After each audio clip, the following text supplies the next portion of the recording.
This is Democracy Now! I'm Amy Goodman with Juan Gonzalez. We end today's show looking at a shocking new investigation that reveals the United Arab Emirates hired U.S. mercenaries to carry out assassinations of political and clerical leaders in Yemen. The former elite U.S. Special Operations fighters were paid to take part in missions to kill those deemed to be terrorists by the UAE. The UAE worked with the U.S. company Spear Operations Group, founded by an Israeli-American man named Abraham Golan, who told BuzzFeed, quote, "There was a targeted assassination program in Yemen. I was running it. The group's first target in Yemen was a local leader of Al-Islah, a political party whose members include Nobel Peace Prize laureate Tawakkol Karman." We go now to Washington, D.C. to speak with journalist Aram Roston of BuzzFeed News, who broke the story. His piece, American Mercenaries Hired to Assassinate Politicians in the Middle East. Welcome to Democracy Now!, Aram. Tell us what you found. So we found a mercenary operation unlike anything we'd ever seen before. U.S. veterans, special forces, SEALs, people who'd been trained by the U.S. government, were working for the UAE in Yemen to assassinate Yemen politicians that had opposed UAE policies. The politicians that they were working against chiefly were from a group called Al-Islah, as you mentioned. Al-Islah is viewed by the UAE as a terrorist group because it's seen as an arm of the Muslim Brotherhood, which the UAE has declared war on functionally.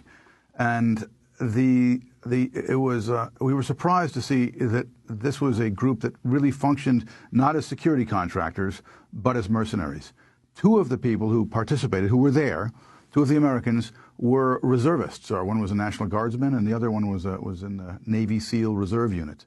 So we dug into this. We found a videotape. We obtained a videotape that showed one of the operations they'd been involved in, which was an attempt to kill the head of the party in Aden, the head of the Al-Islah party in Aden, and you can clearly see the vehicle that the mercenaries used to come up near the building. They try to place a bomb there, and you can see it from the drone. We interviewed two of the participants in this program, including the head of it, who told us that there was indeed a targeted assassination program, and a former Navy SEAL who participated in it as well.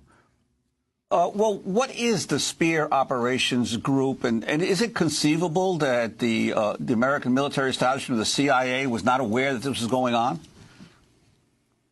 Experts we talked to said it was simply inconceivable that they wouldn't have known. Remember, the UAE, the military of the UAE, was trained by the United States. It's a close ally of the United States. The United States supports, gives it intelligence. The United States fuels their planes, arms them, and I mean they're viewed in many ways as a client state or a proxy in many ways. People believe there's no way that a country like this could have hired an American company staffed by American former soldiers, incorporated in a company incorporated in America, without the United States government knowing about it. Let me ask you, Aram, you quote a former CIA official in your piece who was initially skeptical of this mercenary assassination program, saying there's no way Americans would be allowed to participate. But later you said he confirmed what you found. So talk about the significance of this. This happened again, actually, under President Obama. Is that right? Indeed, it did happen under Obama, yes. It was the period of time was after the war. I mean, an interesting point was after the war started in March, the U.S. pulled its forces directly out of Yemen during the chaos of that war when the war first started. The UAE, of course, still stayed there. They were the ones on the ground. And the Yemen war is a very complex war. People see that the UAE and the Saudis are in the same coalition, but the UAE and the Saudis have kind of different aims there, or traditionally had different aims there. The Saudis were bombing the Houthis, fighting the Houthis, which they believed are proxies for Iran. And the UAE, most experts will confirm, was really trying to consolidate the control over the South. They want the South to separate, to secede. They want control of the ports in the South. And they want to control the political space there because the UAE and Yemen are very close. So they were trying to get the head of the Al-Islah party.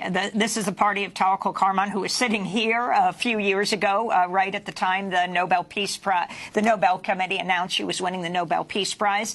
UAE can call them terrorists. UAE can hire a mercenary firm the State Department would approve to attack anyone they consider unfriendly to them. It's a very complex issue because there's no evidence the State Department permitted this to happen. We looked at the law. The law about mercenaries is far more complex than most people realize. This isn't the first time we've done a story about sort of mercenaries. I mean, I did a story earlier this year about an American colonel, a retired American colonel, who went to the UAE and heads a branch of their military. Headed a branch of their military. He was titled commander. He called himself a general. And he simply did this, and there was no repercussions that we know of for him. So this is different in the sense that these people were what you'd call trigger pullers. They had guns in their hands, and they were acting in what they call offensive combat operations, if you want to call assassinations combat. But it's not as if this hasn't happened. But it's not clear that there are actually repercussions against Americans who function as mercenaries if they become attached to the military of an ally.